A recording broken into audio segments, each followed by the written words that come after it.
Good morning and good afternoon, wherever you are watching us. My name is Imad Harb, and I am the Director of Research at Arab Center, Washington, D.C. Welcome to another webinar by Arab Center, Washington, D.C. This one is titled, Will Miqati's government be able to deliver for Lebanon? Big question.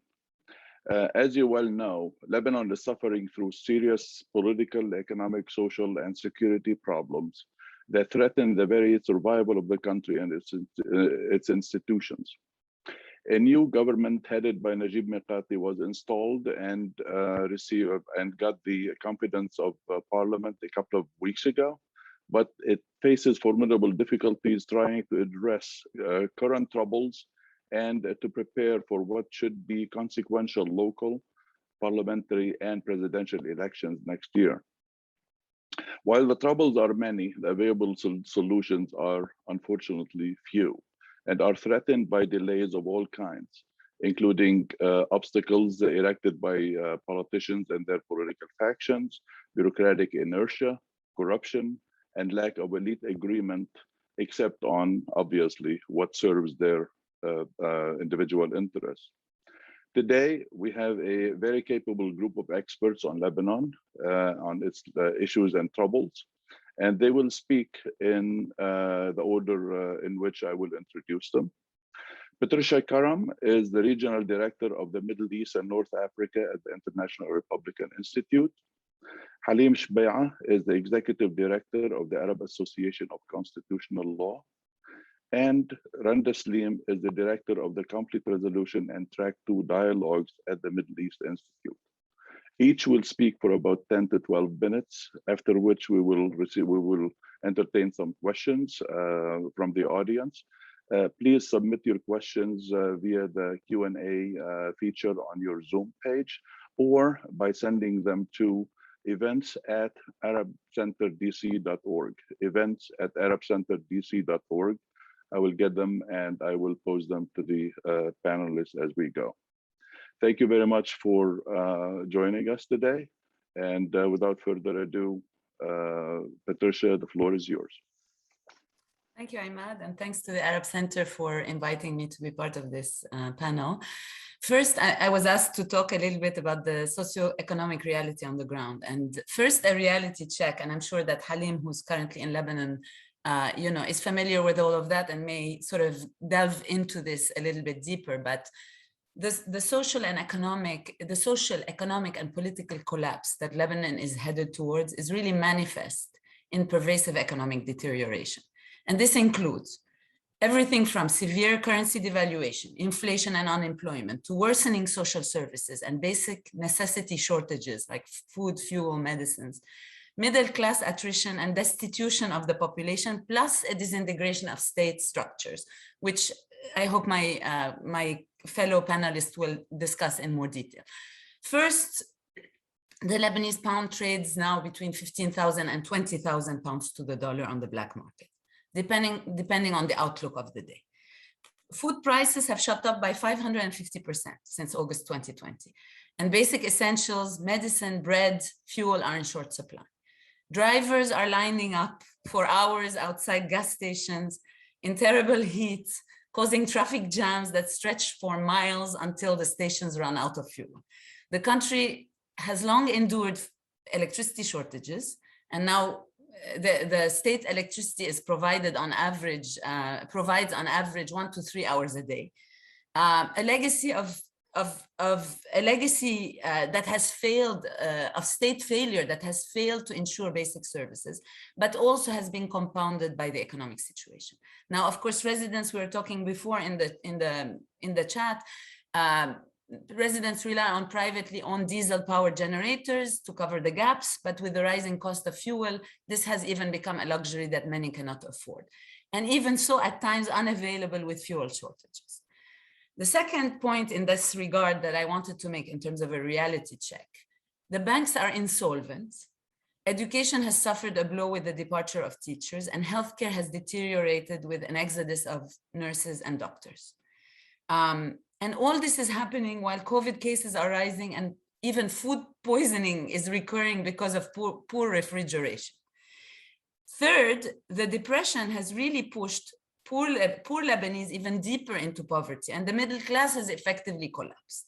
A recent report from the UN Economic and Social Commission for Western Asia, ESCWA, found that 82% of the population are now living in what they're calling multidimensional poverty, which is defined as a household lacking one or more of the following elements: a stable income, access to housing, healthcare, or education. Now, to dig a little bit deeper, the crisis really has been compounded by citizens' severe disillusionment with state institutions which are dysfunctional. People are literally subjugated. Though the October protests rallied every sector, class, and gender in a moment of enthusiasm, with an expectation of revolutionary change, the political establishment was able to weather the storm and use the pandemic to diffuse it. Public frustration had really reached new heights after the Beirut blast, and the Beirut port blast in August 2020, that really exposed the magnitude of corruption, and since even more with the ruling class's maneuvers to eschew accountability.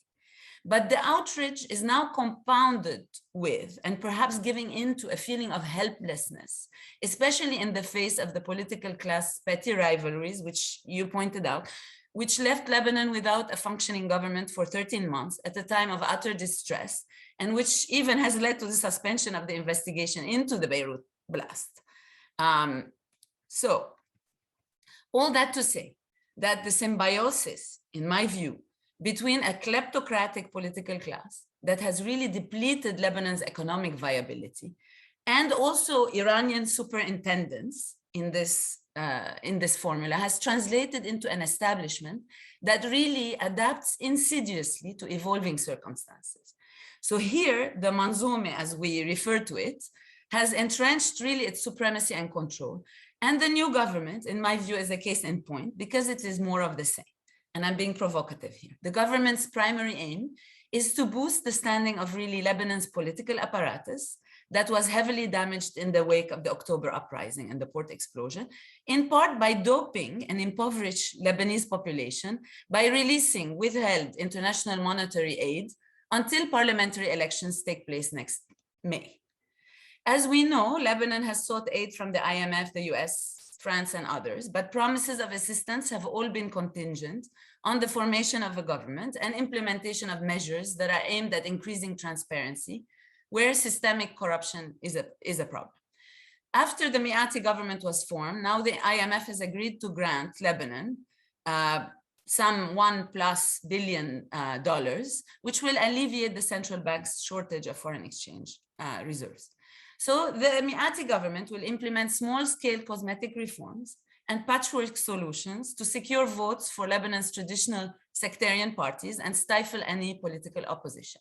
Ultimately, the government's purpose is to gain a lifeline from the international community to sustain the existing situation. The influx of funds will, one, finance the slow decline of Lebanon by international means for the benefit of those in charge, and two, usher elections that will reproduce the current ruling class with some useful opposition that will have limited impact. Here we are at lather, rinse, repeat. Unfortunately, when a country is hostage, even if you put the best people and not party hacks, without authority, they cannot change anything. And while this is all taking place, I do want to point out that additional strains are really being imposed on the Lebanese by the systemic corruption that is manifesting itself through opportunities that the political class continues to provide to its economic partners for kleptocratic appropriations.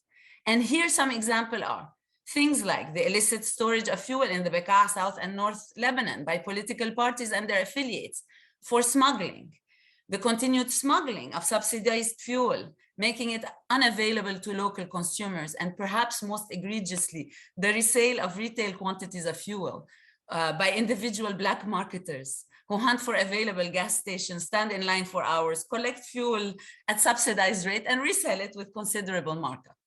So ultimately, the open disinterest and or the inability of this political class to address even the most basic grievances of the population has really normalized corruption and further enhanced its tolerance at all levels. And I will end in a couple, I'll just make a couple of points, Imad, and I will close.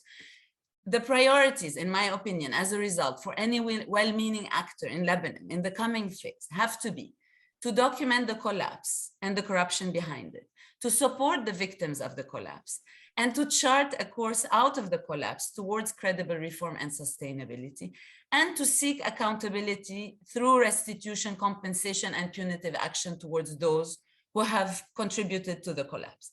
However, we need to be realistic. And it's important to note that at this juncture, it will be a long time before, say, the banking sector, which is the backbone of Lebanon's economy, is able to gain back the confidence in the depositors. When all of this is resolved, who will really put back money into it? This is a loss that is not recoverable, in my opinion. And finally, I can't end my remarks without pointing to the attrition and atrophy of the middle/professional class that is shrinking in ways that cannot be recovered.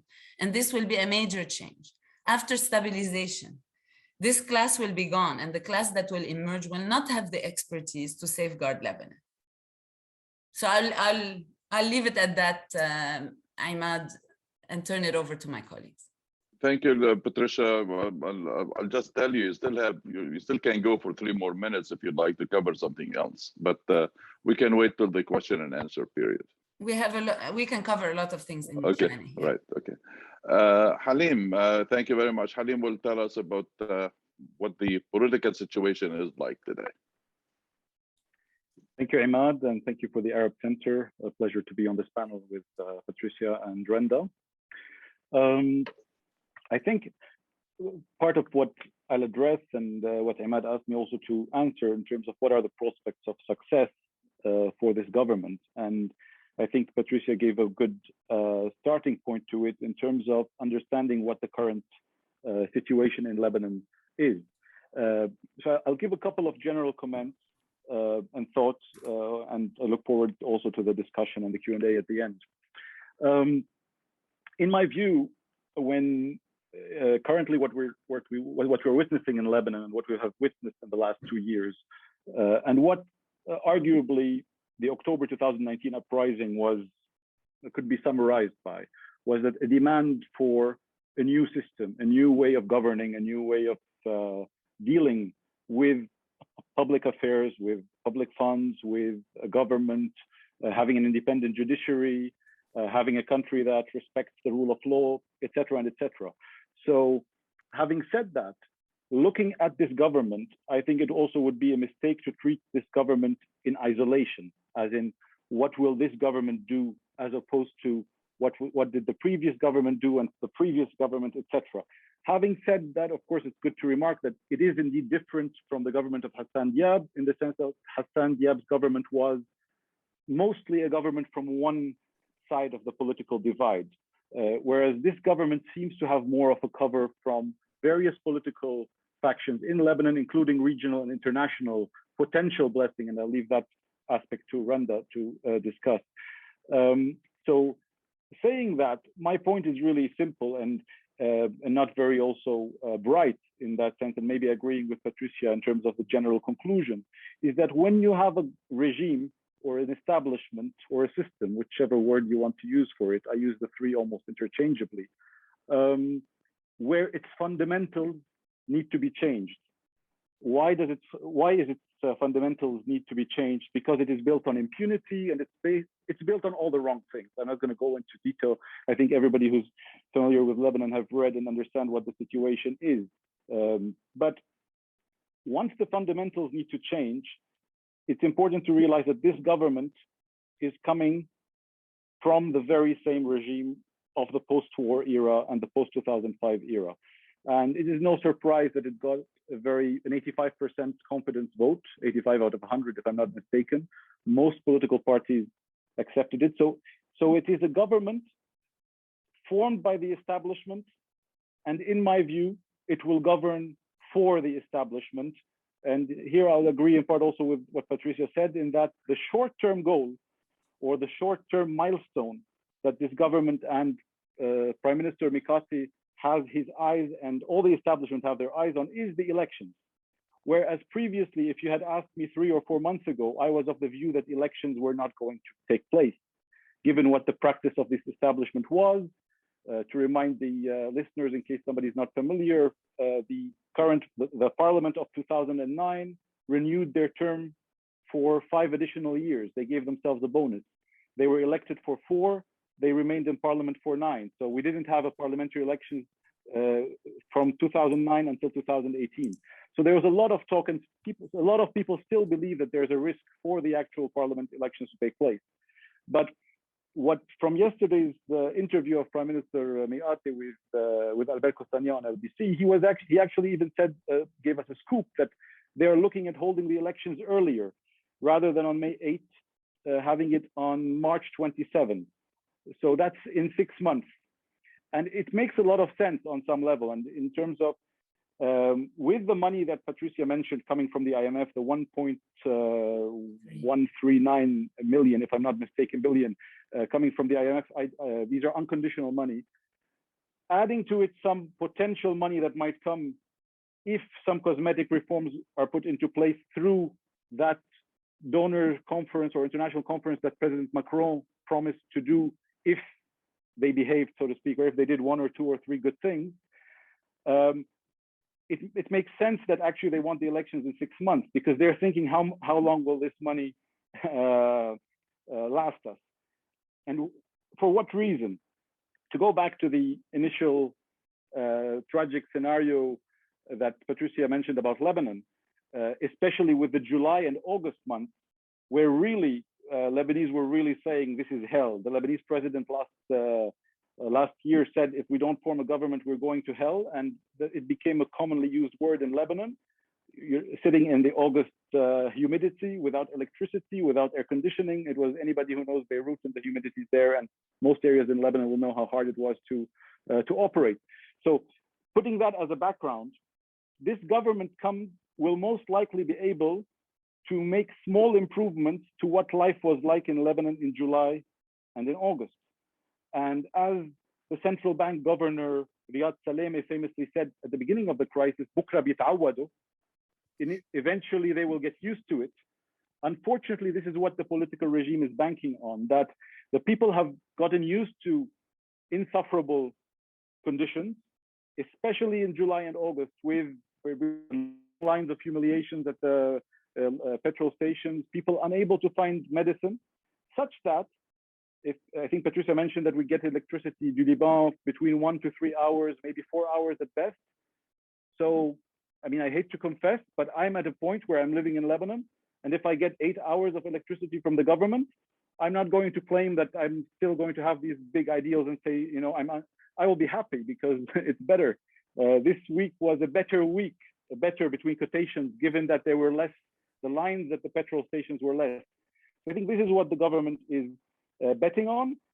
So to repeat, this is the government formed by the establishment, and it will govern for the establishment, namely any reforms that are fundamental to changing the way things are in relation to impunity, in relation to the independence of the judiciary, in relation to really combating corruption, in relation to having a better system than the clientelist system. In fact, all of these will increase from now till the election, given the rising price of fuel, given the rising price of mazout, of diesel oil that is used for the heaters in winter.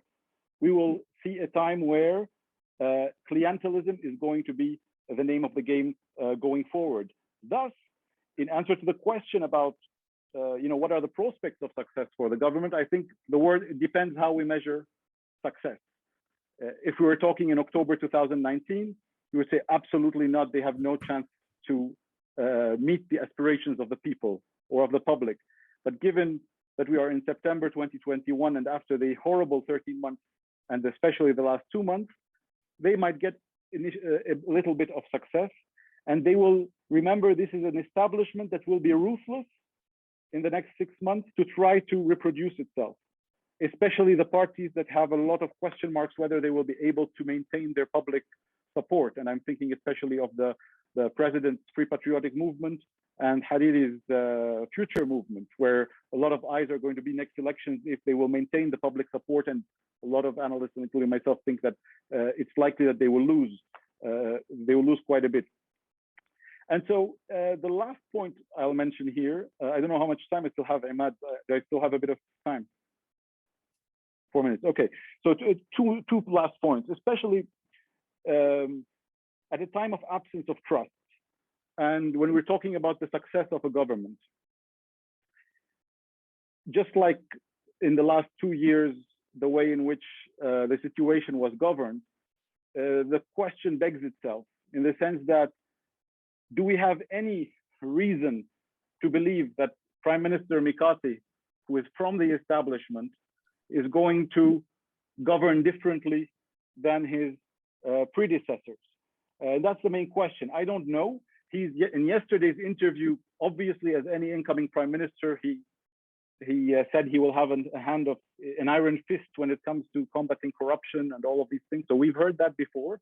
But the question is, when trust is broken, the way it has been broken between the public and public institutions, between the public and banks, between the public and most anything that represents the state, the trust is very hard to get. Thus, if we want to be optimistic, and I want to think of what are the real chances of some improvements beyond the small improvements in electricity, perhaps, or at the gas station, things related to the elections, when we're talking about fundamental stuff, is that will really this government bring about or put forward some confidence building measures? And when I'm talking about confidence building measures, really these big steps that signal to the public that something has changed. And this is, I think, a very important point, in that for 2 years, if somebody thinks about how much Lebanon has suffered and how much has gone wrong in the banking sector, in the financial sector, and in all sectors, we still have very much the same people in charge. And this is not to say that the central bank governor by himself, for example, is to blame or other.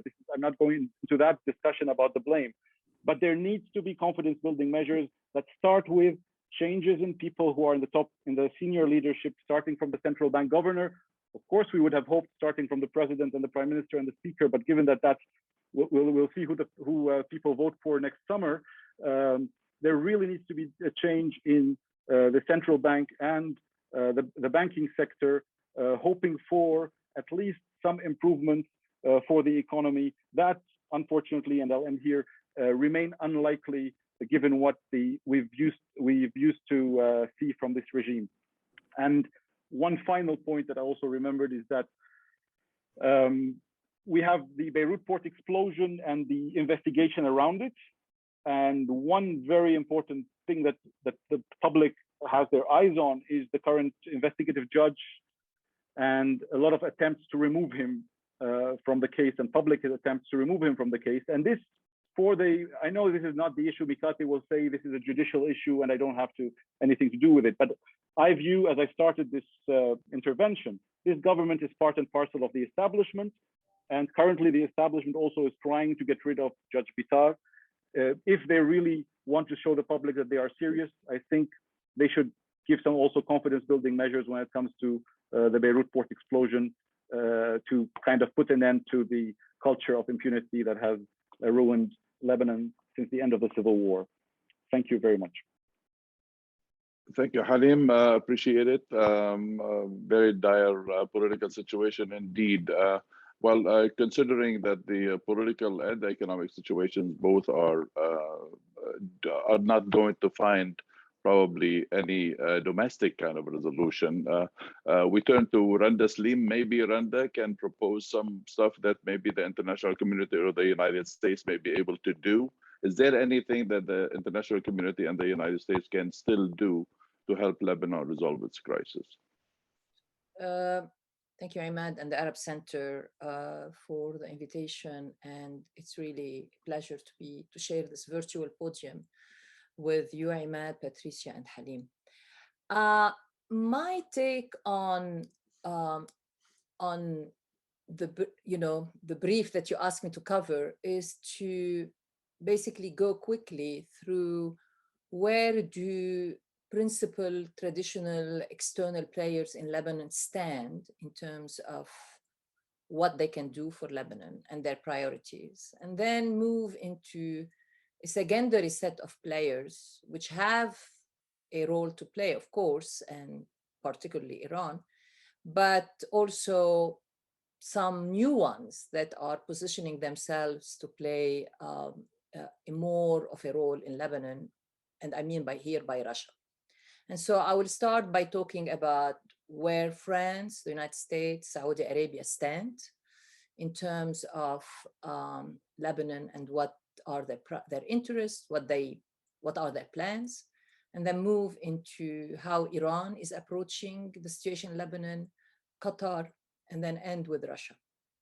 So starting with the first three, who, as I said, have been the three principal external players in Lebanon for a long time, starting with France. France, even in the international community, has always had the lead, on the Lebanon file. But also, especially since the end of the Civil War, Lebanon has always worked in conjunction, in coordination with the United States on Lebanon. And we have seen French initiatives succeed when the US joins France in these initiatives, in supporting them. And we have seen French initiatives coming to its standstill when the US is really either busy with other things, not interested in joining or in pushing, in making the push with France for the initiative. President Macron invested personally in Lebanon, especially with his initiative, made 2 trips to Lebanon following the Beirut blast, hosted 2 international conferences to marshal aid to Lebanon.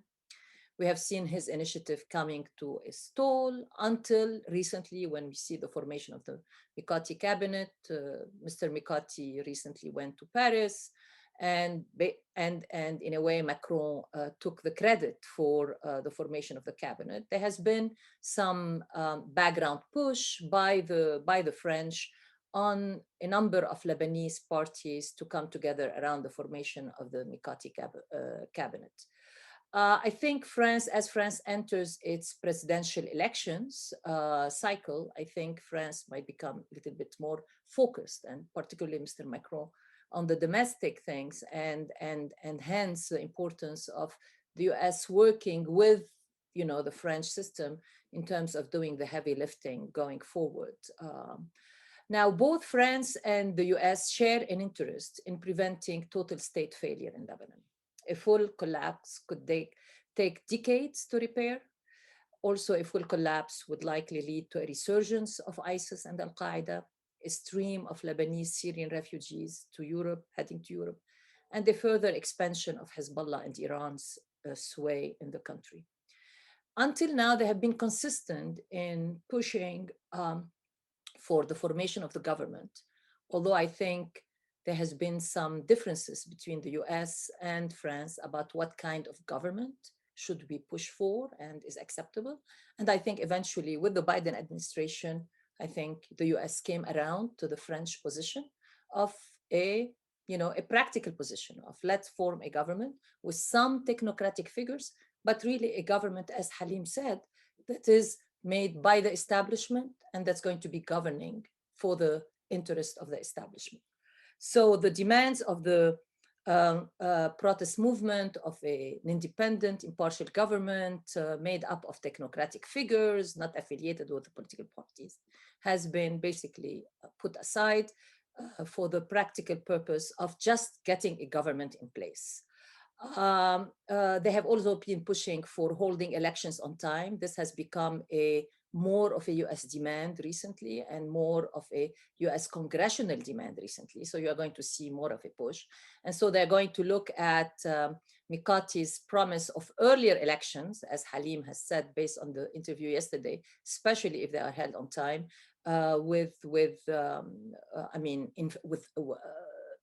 positively.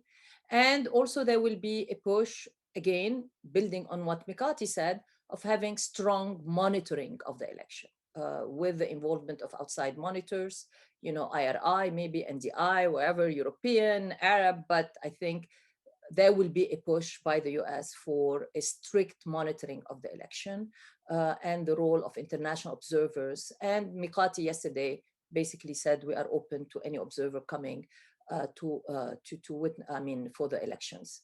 Another pillar of the demands by the US and France has been supporting the Lebanese armed forces. And partly it's driven by the realization that this remains the last pillar of what remains of the fabric of the Lebanese state. You know, I mean, all other major institutions, until recently we would say the central bank or the banking sector that really underpin a state, you know, are gone or have totally lost trust, credibility. And so the only remaining pillar that can help with security, but also, you know, around which you can build a state going forward. You need something to build a state around, you know, when time comes in the future, remains the LAF. And hence the push by the United States and France in investing in the LAF and marshalling aid across the region for the LAF. Another plank in the US and French approach to Lebanon is to, you know, humanitarian assistance, basically to help the Lebanese weather the implication of the economic collapse. And let me be frank, to help the Lebanese stay in Lebanon. You know, the last thing that, you know, France or Europe and US, because of the concerns for its European allies, want is an exodus of economic refugees from Lebanon, not only Lebanese, but also Syrians who are residing in Lebanon, Palestinians who are residing in Lebanon, an exodus towards Europe. And so humanitarian assistance is definitely driven by a humanitarian concern for the well-being of the Lebanese, but it has also a political consideration of trying to keep the Lebanese stay in Lebanon and prevent the kind of exodus we saw in 2015, 2016 out of Syria. And then, and that's what explains the US, especially the US attitude vis-a-vis the Iranian fuel shipments, which by the book violate every sanction, every US sanction that exists in the US on Syria, on Hezbollah, on Iran. And yet the United States has chosen and will continue, in my opinion, to basically turn a blind eye to these shipments with the argument that as long as fuel is reaching hospitals, is reaching, you know, institutions that maintain, you know, that help the Lebanese weather these economic conditions, I think that's going to be okay. And we have seen even the Senate, the US Senate, during the confirmation hearing of Ambassador Barbara Leaf, we have seen Senator Menendez saying that the Congress is willing to look at, you know, waiving these sanctions for the good of improving Lebanese livelihood. And so I think this is going to continue. But at the same time, you know, the United States is seeing that this approach to helping with the power supply, you mean, on one hand, it's a PR win for Hezbollah and for Iran, definitely. And on the other hand, it's not sustainable. I mean, the amount of shipments are not enough to meet even the minimum needs of the Lebanese population, even if Iran, and I think during one of his conversation at UNGA, the foreign minister of Iran was asked about how long are you going to be supplying these, you know, shipments to Lebanon and to Hezbollah. And his answer was, as long as they need it. So it looks like there is an intention, at least on Tehran's part, to continue or to maintain the supply as long as Hezbollah and Lebanon needs it. And so what you are going to, and hence you see the Americans pushing and championing this plan to bring gas and electricity from Egypt and Jordan, gas through the Arab gas pipeline. So it is intended to create a sustainable solution for the power supply, which by itself is not enough, but at least it could be part of a sustainable solution set to deal with the power crisis in Lebanon, or with the, you know, power shortages in Lebanon. But also the importance of the Arab gas pipeline is that it embeds Lebanon again in an Arab infrastructure, in an Arab, power infrastructure, in an Arab economic infrastructure. Setting aside what this project means for the re-emergence of Syria as a regional player, but at least for Lebanon, this project, given the fact that it is Jordanian, Egyptian, Syrian, its importance is to embed Lebanon into an Arab power infrastructure as a counter to Iranian and role and Iranian presence in Lebanon.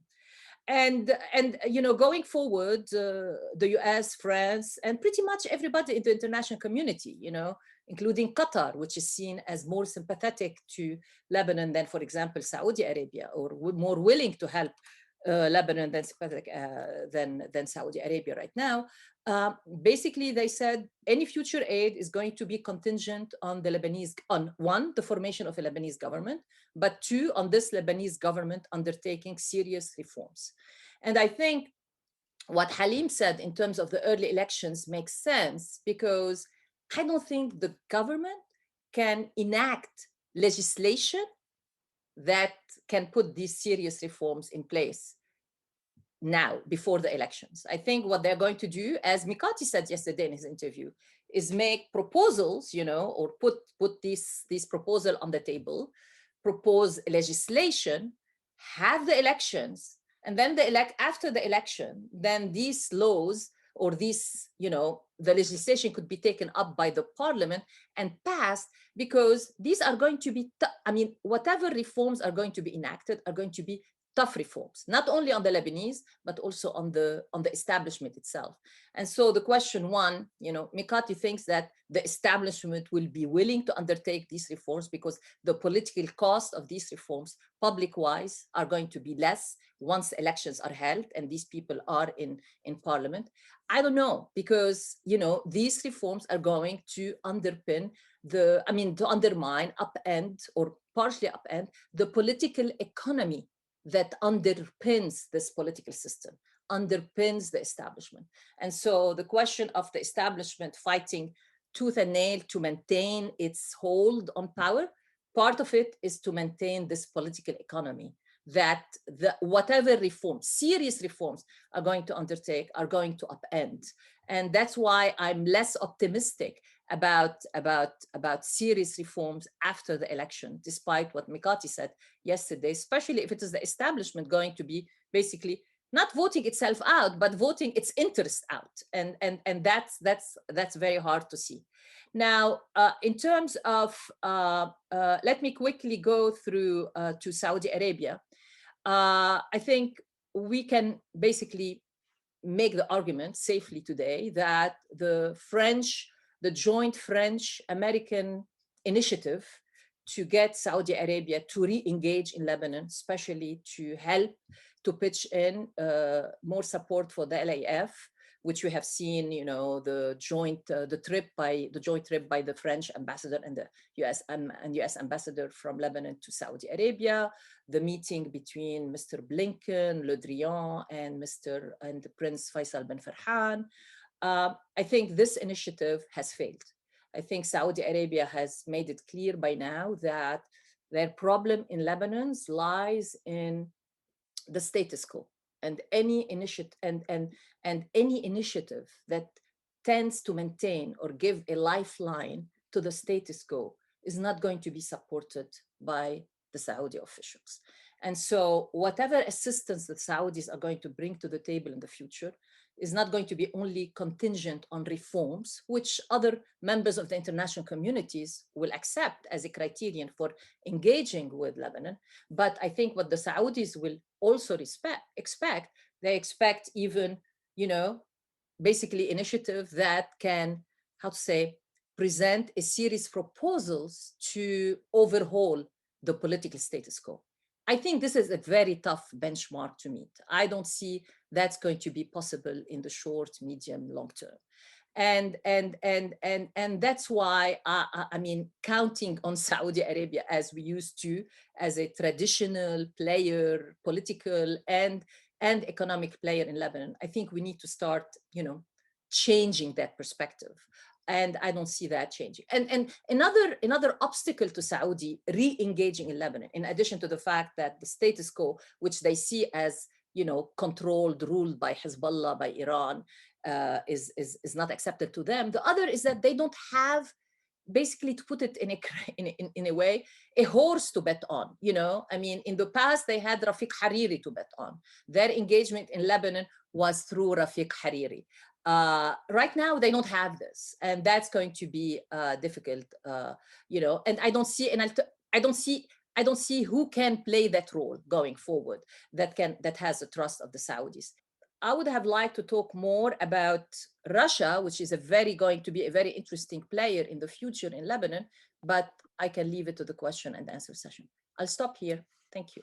Yeah, thank you, Randa. Thank you very much. I will go ahead and ask you that question. I will take the prerogative of moderating and ask you that question. Where does Russia stand on this? A 1 minute answer would be great. I also want to ask Patricia, if possible. You mentioned the ESCWA report about the 82% of Lebanese who are in multi-dimensional, I think, multidimensional poverty or something of that. I forget the term that you used. I mean, how do you divide that? Where is education for children these days in Lebanon? Will there be a school year? What do you know about that, and what have you seen during your last trip to the country? Halim, please expand a little bit on Judge Bitar's problem with the establishment, and why do they want to change him? How does that work? Randa, go ahead and do the Russia thing.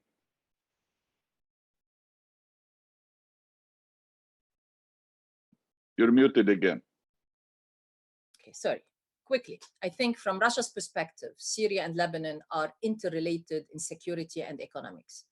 Stability in one affects the other country. So their interest in Lebanon, or their interest in expanding its influence in Lebanon, they regard it as a direct continuation of their interest in Syria and the Eastern Mediterranean. We have seen so far their interest. On the political level, they have been engaging with all actors, you know, as much as possible, you know, Hariri, Jumblat, Aoun, Hezbollah. On the economic front, we have seen them, you know, one of the Russian company, Novatek, being part of the Total-led consortium that has exploration and digging rights in Lebanon's exclusive zone in blocks 4 and 9. We have also seen a Russian, Rosneft invest in an oil storage terminal in Tripoli in the north of the country. They have also an interest, which is really peculiar. They are interested in the Lebanese banking sector networks in Africa, and because of the long-term presence of Lebanese businessmen in Africa. And so they see a collaboration or cooperation with the Lebanese banking sector in Africa as part of their own interest in expanding their economic interest and influence in Africa. However, I mean, there has been a lot of attention on Russia's and its role with Hezbollah, and how it has really, you know, gone out of its way to protect Hezbollah in international circles, including blocking some resolutions against Hezbollah on the National Security, in the UN. But their relationship with Hezbollah is a mix of competition and cooperation. So we have seen them, for example, in Syria, some of their forces cooperate with Syria, with Hezbollah forces in some areas, but at the same time, they are very wary of Iranian and Lebanon and Hezbollah entrenchment in some areas of Syria, especially along the border with Israel. And Hezbollah has also, you know, and also looks them like Syria with a mix of cooperation and competition. In a way, they see them as the ascending power in the region. They cooperate with them as a counter to the US presence and the US role. But at the same time, they are very wary of their ongoing collaboration with Israel in Syria. And so this is going to be a relationship. But Russia is going to be an interesting player to watch, not only in Lebanon, in Syria, but also throughout the Eastern Mediterranean. Thank you, Randa. Patricia?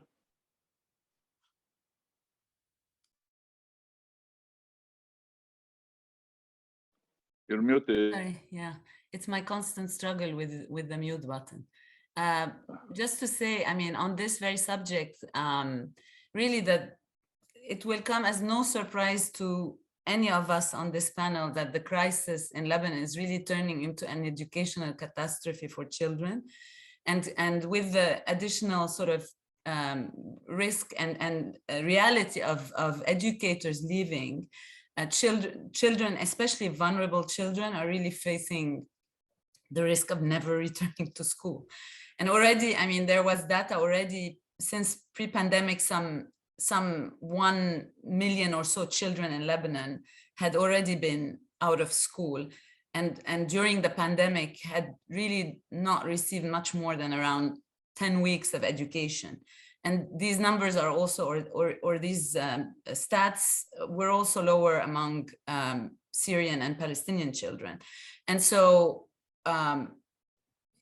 you know, I think the other dimension is this sort of learning crisis being compounded as well by the fact that the infrastructure and the electricity and fuel shortages really restricted people's access online. I mean, we were talking before this session about our ability to be on Zoom, you know, to even participate in these webinars, and Halim miraculously has electricity, or maybe the generator is working today, but imagine kids having to access, you know, schooling online for the duration of the pandemic. So, no, you're absolutely right. There is a risk of children not even returning to school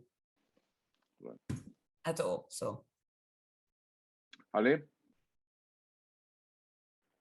Yes, thank you, Imad. And I think in addition to the education sector, we also have a very big problem with the health sector. But I mean, I'm not going to go into that as well, but these are really, when you have the education sector, the health sector, banking sector, basically, three of the so-called pillars of Lebanon's economy, which we'll probably see the consequences of in the coming years if solutions are not met quickly for the exodus of doctors and nurses.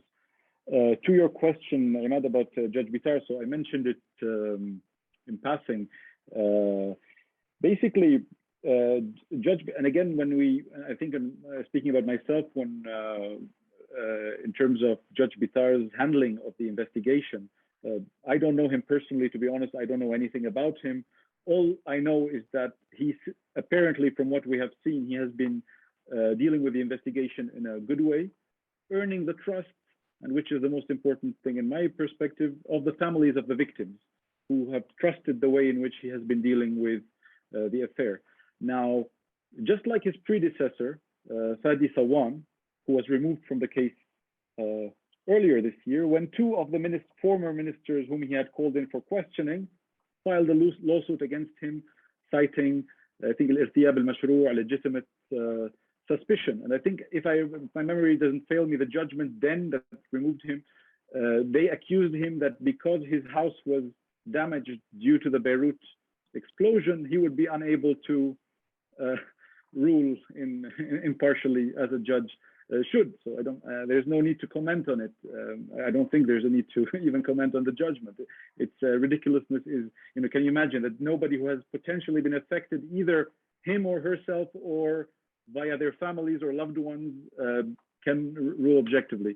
So what happened this time is that Judge Bitar asked Parliament to lift immunities, Raf al-Hasanat, from a couple of former ministers, and including, he wanted to also question former Prime Minister Hassan Diab, who is currently in the US. I don't know if he's in DC or not, but he's visiting his kids while he should have been in front of the judge. So basically, as Parliament usually was expected to do in Lebanon, they stalled. Obviously, they did not accept to lift the immunities, and then they came up with a idea that, you know, it should be the like the Majlis al-Adli, the court that tries presidents and prime ministers and others. And I think I'd invite any of the listeners to Google, you know, any prosecution in Lebanon of a president or prime minister, or to know how that was understood to be a way to evade justice. Now, when the government was formed and got the vote of confidence, there was a window for Judge Bitar between the formation of the government or the vote of confidence of the government, and the first parliamentary session, which I think is in sometime in mid-October, October 19. Basically, that's a time where Parliament is not considered to be in session. Thus, Judge Bitar does not need the approval of Parliament to go after I think it was Finienos, Nuhad Mashnou, and Ali Hassan Khalil. Now, of course, they decided to, and which is a trick in the law, to file a lawsuit against. It was on Friday. Nuhad Mashnouk filed a lawsuit in the court of Beirut, I believe, claiming that Judge Bitar should be removed. And once that lawsuit is in place, Judge Bitar was officially notified that he would be suspended from the case. Not to note, this is not an indefinite. It's not an indefinite decision. The Court of Appeals has to make a decision about it. But rather than, you know, I mentioned in my intervention the idea of confidence building measures. This establishment and regime built on impunity, rather than having Hassan Diab, who claimed to have been a technocrat, and the other former ministers go and accept to be under the law, they basically, what has been interpreted by myself and others as saying we're above the law and we're not going to, go to questioning under Judge Bitar, which, and in all likelihood, it seems, if we want to read the writing on the wall, it seems that Judge Bitar's days are numbered, but who knows, hopefully maybe there's, the court makes a good decision and keeps him in place. So this is the situation. And again, if you recall, we're talking about the largest non-nuclear explosion, one of the largest non-nuclear explosions in urban history, devastated Beirut, destroyed so much.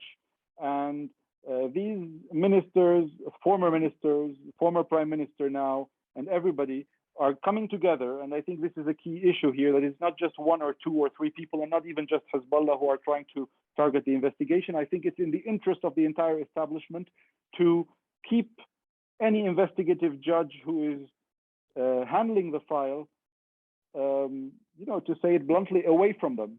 Maybe they don't mind him going after lower level employees, maybe public officials. So again, this would be a continuation of their understanding of the judiciary and of impunity or accountability. So. Thank you, Halim. Patricia, we have a question about practically, just a very short question. Has Lebanon economically reached rock bottom? I mean, how did this whole thing start? As briefly as possible, please. So just to talk a little bit, and again, Halim and Randa, please jump in afterwards if you want to correct me or expand upon this, but just talking about the financial crisis and looking at how really for years after the lira depreciated after the war, the central bank sort of stubbornly held the currency to a level of 1500 or 1507 to be correct, to the dollar, by artificially boosting demand. So it sold dollars to buy liras on the currency market, keeping imports much less expensive than they ought to have been had the lira been allowed to lose its value. So in the beginning, the dollars came from the central bank, from the currency reserves of the central bank, but these were gradually depleted by this practice and by the practice of heavy borrowing by the government. The governor then the central bank governor turned into more creative schemes of financial engineering, offering higher interest rates to entice Lebanese commercial banks to lend dollars to the central bank. In turn, the commercial banks obtained these dollars by offering high interest rates to depositors. So the dollars flowed in not only from the locals, but ultimately from the wealthy Lebanese diaspora. And then in 2019, the Lebanese government really defaulted on one of its debts for the first time. The rest were downgraded to junk bonds. And the ensuing panic in the market spread all the way to small depositors who ran to the bank to retrieve their dollars. But their dollars were gone at the time. So then the banks had lent them to the central bank, and the central bank had spent them over the years buying liras to prop up this artificially inflated exchange rate. So in fact, the institution that was supposed to be the lender of last resort really had become more of a shell company that's running a Ponzi scheme, you know, with $130 million worth of deposits vanishing into thin air. The question, so I hopefully, please, Halim and Randa, you know, add to this. And the question of rock bottom to me is, we haven't yet reached rock bottom, but we're steadily heading there. In the successive months that I personally have been to Lebanon, ending with my 2-month stint over the summer, the deterioration is really palpable, and I think it's palpable to somebody who was not there the whole time. It's even more palpable, I'm saying. But in terms of rock bottom, the question is, what does it mean and for whom? I think for citizens, yes. The question, it's unclear whether it will take rock bottom to turn into reforms, because as I mentioned in my own remarks, even in the course towards rock bottom, or in deterioration, or in the road towards collapse, the ruling class, the system is finding opportunities to enrich itself and its accolades. And the question is everyone being dragged equally to rock bottom? And so it seems to me that those who fall will die, but those who will remain will take over. Thank you, Patricia. I have a couple of questions from Sahar Al-Atrash, one for Randa and one for Halim. For Randa, could you please expand on the role of Turkey in Lebanon, and whether it is trying to extend its influence there, especially in the city of Tripoli? And for Halim, given how aspirations have been reduced to hoping for the bare minimum, how can independent opponents of this regime build a measure to possibly help for longer-term change? This is actually goes with the question about you know, how can Lebanon really truly change from the old system? Randa? Well, I'm still trying. I mean, look, there is a lot of anecdotal evidence of Turkey, you know, trying to basically have a footprint in Lebanon, especially in the north.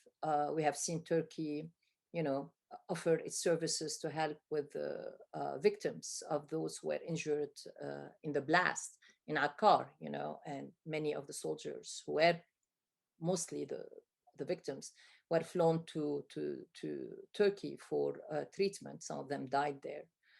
I mean, Turkey has shown a high level of interest in basically making a proposal for the rebuilding of the port. At some point, there was discussion with France, Turkey and France discussing of going together in a joint tender for the rebuilding of the port. But I think Turkey is interested in Lebanon, similar to Russia, as part of its Syria policy. It's also part of it is, you know,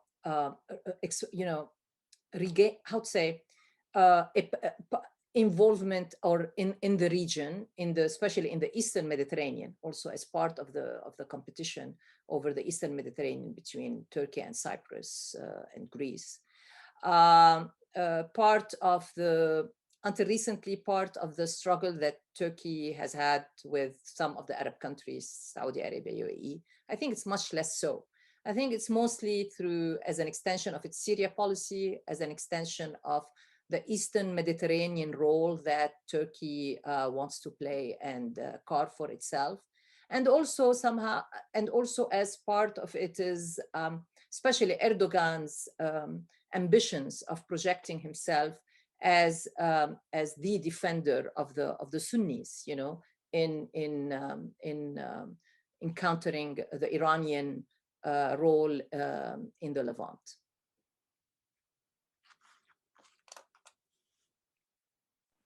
I think the question about the independent actors and, you know, how can they win? If I want to be truly honest, I mean, I don't know, obviously, and the same answer would be for the question about how to change the old regime. I will, you know, apart from having a total revolution that is similar to what happened maybe in Sudan or otherwise, But I mean, in my view, and I'm here, I think I'm a bit more old-fashioned in terms of how I see political movements and opposition. I think there has to be an umbrella and at least a clear opposition that is, it doesn't have to be united in the sense that everybody have to think the same way, but it's always been my opinion that in a country as small as Lebanon, and with as ruthless a regime and as strong as a regime, and the makeup of the political system, which is sectarian, you're not dealing with one person you want to remove versus you're dealing with many people, that you need to have a minimum of unity and a strong public message that convinces people that you are a true alternative to the status quo. So thinking about the elections, I think it's, you need organization and you need money. And I think this is where many groups are now working on, trying to organize and trying to get funds from the diaspora, for example. But it also, with organization and money, if you don't have a strong message, it's not really, it'll be good and potentially nice billboards and others, but you need a strong message. And unfortunately, it's not the case now, 6 months before, in terms of reaching the public opinion, reaching people who are not 100% already convinced that everything needs to change, and providing an alternative to people who are disillusioned with the current leaders. Now, the added difficulty will be in the coming period is that precisely because people are speaking about heaven and about hell, and not heaven and hell and I wish it was heaven, but it's hell and the deteriorating condition, and for some people they've reached rock bottom. I know many people who after the August explosion decided to just pick themselves up and leave. So for them that was rock bottom. For me, I haven't reached it yet. I don't know if I will reach it or whether I won't. So because of that, usually political movements and political opposition movements rely on having a strong vision, and that speaks to the imagination of people of seeing something better. Unfortunately, if people are going to be worried only about basic needs, any independent movement will need to take account of that very hard battleground to compete and to put forward their candidacy. So a lot of ifs. I think there is room for potential change by people if a true united on clear principles, independent of any regional actor. So independent of Iran, but also independent of the Gulf regimes and independent of the US. So this is where if it's truly independent and it seems to have a clear message, there's a chance for success. If they are tied to any regional power, whichever they are, or international power, people will see right through them. And I think, unfortunately, perhaps Patricia will be right, where the next elections will be a new mandate with a couple of new faces in the opposition, but I very much hope I'm mistaken. Thank you, Halim, and thank you for a very boiled down of answer. There is, I realize, you need a whole book to write about what change requires, or what change is required in Lebanon. Unfortunately, we are out of time. I apologize to those people who sent questions. We couldn't answer your questions, but we hope that that the presentations and the discussion, later discussion, has at least shed some good light on what's going on in Lebanon and what needs to be done. I thank you very much, Patricia, Halim, and Randa, for joining us today. This was really a very, very good and rich discussion. We appreciate the effort. And also thanks to the audience for joining us today and for submitting questions. We appreciate your joining us today. Thank you all for following Arab Center Washington, D.C. events, and we hope to see you at events, later events. This event will be, the video for this event and the summary of it will be published soon. And thank you again, and hopefully we'll see you soon. Bye-bye.